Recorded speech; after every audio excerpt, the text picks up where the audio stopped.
Hey everybody, I didn't even know what day it is, Thursday, 1st of December, and this video is about analyzing different styles and strategies and portfolio strategies, especially at this time of the market.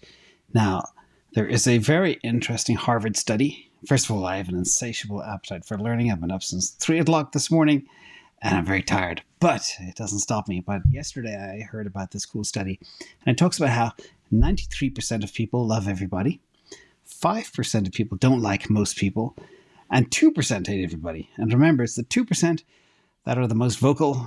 And I just want to share that interesting piece I learned. This whole channel is about learning and sharing information.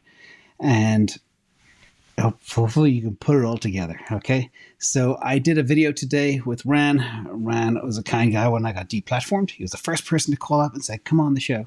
And that was it. So I always owe him. Thank you, Ran. But he invited me to do a portfolio build today. What you would do today across all these categories if you had to spend $10,000. And it can be high risk or whatever else. So we went through this exercise, worked on it for 2 days. And here are the results. And what's very interesting and what we can learn from this, everybody, is differing styles can still make it. And we'll analyze this selection over the next 500 days and see how it goes. This channel, sorry about the long intro today, is about data-driven decisions. And every single decision I make regarding the portfolio is about data. And we have built oodles and oodles of models to help determine that. And none of this is investment advice. Remember, this is not my existing portfolio. This is what I would do with $2,000 if I had to kind of go to a casino. That's why we call it the DGen portfolio. High risk, some safety. The whole plan is to have risky assets, but with minimum downside and potentially some good upside over time. And that's the whole story. Again, we'll see. So 2 days of research, tons and tons of stuff. Now, the other good thing about this, I forgot to mention in the story, was it took me down a path that I haven't been in quite some time, and that is looking at things other than the core things I look at. So it's good to revisit your theses, check out different spaces like crypto infrastructure, gaming, metaverse, and see what's changed, see where these names are, see what's happened to tokenomics in our compendium, etc., etc., and that's where we are. Now, one thing I do want to share, which is very important for everybody, I'm going to blow this up, and this is food for thought. I analyzed the top 300 cryptos and eliminated some that had bad tokenomics, etc. And if, remember, might be a big if, we are in a bear market, we don't know when we're going to get out, we may have bottomed, we're not sure. If these names here ranked, which are some of my favorites that have the best tokenomics, best fundamentals, best moats, etc., get back to half of their all-time high price. This is the return on investment today. The graph would make you nearly 1,400%. Solana would make you 520%. Engine, about 400%. Phantom, nearly 400%. Near Protocol, about 300%. Aave, 220%. Uniswap, 180%. Chainlink, about 160%, and on and on. And if you look at Bitcoin, yeah, it gets halfway back to all-time high. We'll talk about exactly what it'll get you towards that time. But it's not as much as the other risky assets. And that's the whole reason for this video today is look at risk and return, because this is very interesting. So my discipline is building this $2,000 portfolio for 500 days out. That is basically the next 18 months. And it includes a ton of fundamental analysis, technical analysis, what the charts look like, tokenomics, the level of centralization. And my focus is mainly on store of value and layer ones. And this is not my portfolio, again, to repeat. It's what I would do if I had to do a YOLO type portfolio. Okay, and I'll reiterate, time frame is the next 500 days, not the next 20 days or 3 months. 500 days, which is a year and a half. And I think these names, some of them may blow up, but some could do very well, very well. So let's jump in. Let's look at the portfolio. It's a bit of an eye chart, but here are the selections. And I created my own little portfolio that actually automatically calculates price in real time, so you can see exactly how things are performing.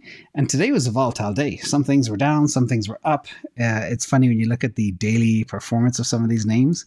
Just today, you've got some names like Aave down 2.75%, DYDX up 7.79%, and all across the board. So again, the lower the cap you go, the more out the risk curve, the higher the volatility. As Greg Foss always says, the higher the vol, the higher the return. And Bitcoin's a very high vol asset, but some of these names here are even higher. So let's talk about exactly some of the studies. This is just the data of what we chose today. I went in there cold, didn't know what to expect, didn't know what he would pick. He didn't know what I would pick. And here we are. So let's compare. First of all, Ran chose 25 different investments. I chose 10, which is a hell of a lot for me. And the plan is over time, is if any of these bounce, take them off, move them to something that hasn't bounced. And again, the majority, I'm always big into three things, heavy, 80 to 90% into three items. And I did that today as well. We'll talk more about that in a minute. Now, this is the average token value by sector, which is very, very interesting as well. Just a little pattern I came across. And that is things like, you look at like Dogecoin or Shiba Inu, things like this, they get very, very low dollar values, sometimes 10 cents, sometimes a fraction of a penny. But you saw things like cross chains on average had very, very low values, just under $1. Infrastructure, very low value, under 10 cents on average. Metaverse, under $1. Payments like Doge, under $1. And some of the smart contract names also very, very cheap. Store value, very high because that's Bitcoin. And some of the other smart contracts are very high too as well because of big expensive names like Ethereum. But it's interesting to see how different sectors price themselves. I thought that was a fun observation, probably meaningless, but fun nonetheless. Now, if you look at the counts of investment of Rands by sector, you can see he had 2 in DeFi, 1 in file storage, 5 smart contracts, store value 1, Oracle 1, DEX 6, his biggest category by number of transactions, payments 1, gaming 3, smart contract 2, metaverse 1, cross-chain 2, infrastructure 1. So you can see he has an extremely good breadth of choices of assets.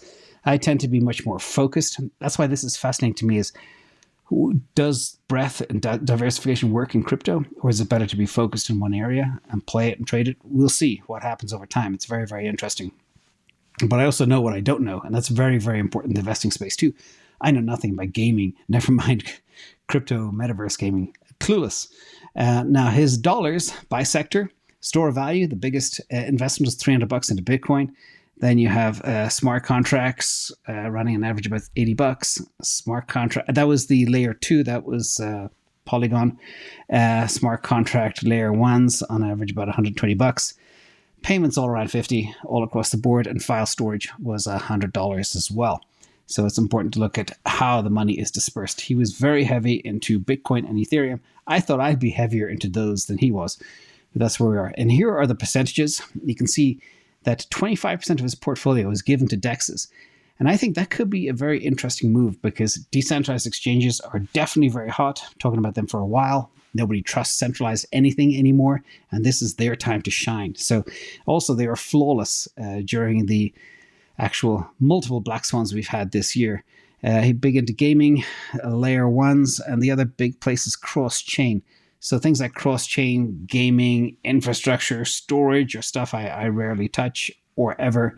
But again, worth me tooling up and understanding what his choices are so I can keep an eye on them over time. Now, my sectors, real simple, much more into layer 1s, big time. Layer 2, which is Polygon Matic, store of value as well. I dabbled in an Oracle, infrastructure, gaming, but very, very low dollar amounts. And we'll share that as we go forward too. But that's kind of the spread. In fact, here is an example that I am in 90% in layer 1, layer 2, and store value with a tiny little bit into the Oracle. And then some very, very, very small percentage bets at 1%, 2% for some other names as well. My allocation chart here, SEP layer 1s is half, exactly half.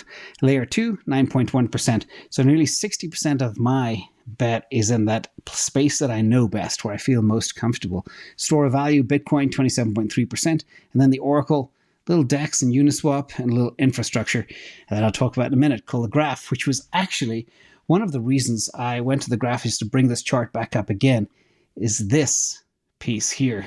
If the graph starts to go back to where it came from, wow, it could be crazy, crazy returns. Also, tokenomics are a lot better than they were way back when I first looked at it. And that was the first time ever looking into that asset. So that is my pie chart. Did I miss anything? Infrastructure, DEX, Oracle? Nope, that's it. Now, in terms of my dollar allocations, I am 85% in 3 names. That's Bitcoin, Solana, and Ethereum. The reason for the big position in Solana over Ethereum is because of the upside. Solana trades at about 1/18 the market cap of Ethereum. I don't think Solana is 18 times worse than Ethereum, or Ethereum is 18 times better than Solana. And that's the way I am wired to think, everybody. Nothing else. And it also has the second highest upside that has good tokenomics and good fundamentals, good moats, leader in the space than the other 300 cryptos. That's how I make my decisions. And we'll see if it works out. We have 500 days to see. My other positions, I got a little bit of Aave in again. I think that also could easily pop to $100. Chainlink is just a steady Eddie. You know, it didn't have a good year last year, but it's holding up very strong during this bear. Engine, kind of, I felt I had to include some metaverse. That was kind of my metaverse play, although we call it something different here in this categorization. Phantom. Phantom has shown a big uptick with Andrew Cronje coming back to the fold, and they're saying they have a long runway. Still a small piece, actually. It was a news release just came out after I did this morning, and I talked about how they wanted to reduce the burn by 75%. Again, that impacts the tokenomics that I did not know about this morning. That would have had an impact on my decision today, but it's here. So I'm in Phantom, I'm in Matic, same position size, the Graph, and Uniswap. But again, you can see 85% in 3 names. That's where all the money's riding. These other ones, speculations as we go forward.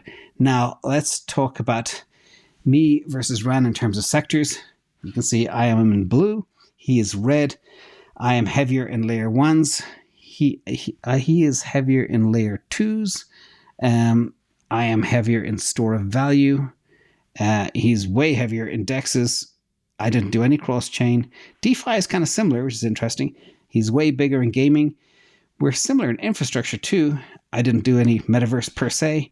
Oracle, we're the same. Payments, I didn't do Doge, he did. And that's where we stand. Now, the other thing that's important to know, and I always talk about this, is sometimes certain sectors are hot, sometimes they're not. You got to watch what's hot and what's not. And the other thing is, when we look at the last 90 days of the top 50 cryptos, this is another thing that I take into account. Look at the 2 that are down the worst over the top 50 cryptos, Solana and Near. Does that mean they're both dead chains? Who knows? We'll see. But that's a big, big hit. And then other names in there as well. Black is Bitcoin, down about 19% over the last 3 months. Again, it's been an ugly, nasty 3 months in the market. And Doge, the big winner. Thanks, Elon. You got Quant, Litecoin, XRP, Link, Binance, all above Bitcoin, Matic, flat, cake, etc., as we go forward. So that's kind of the lay of the land, and things you need to take into account is sometimes when good names are beaten down, like Tesla at $165, it's a no-brainer. Metaverse in the 90s, and Meta, not Metaverse, Meta, Facebook. Certain things hit a certain price that just makes them very attractive. And that's another part of the learning here. So conclusion, everybody, and this whole thing has me very interested in both, because crypto doesn't operate like traditional markets, but looking at sectors and spaces, monitoring how they do week to week, month to month, what's hot, what's not. This tool will now give me a good insight as to where to play and what has moved and what is exhausted and where to go next. So super excited to watch the outcome. Big thank you again, Ran, for asking me to do this with you. The smaller caps and certain sectors can run a lot faster and higher than larger caps. The big elephants, it takes them a long time to move, and they can't have the exponential moves that smaller names can have. So this will be fascinating.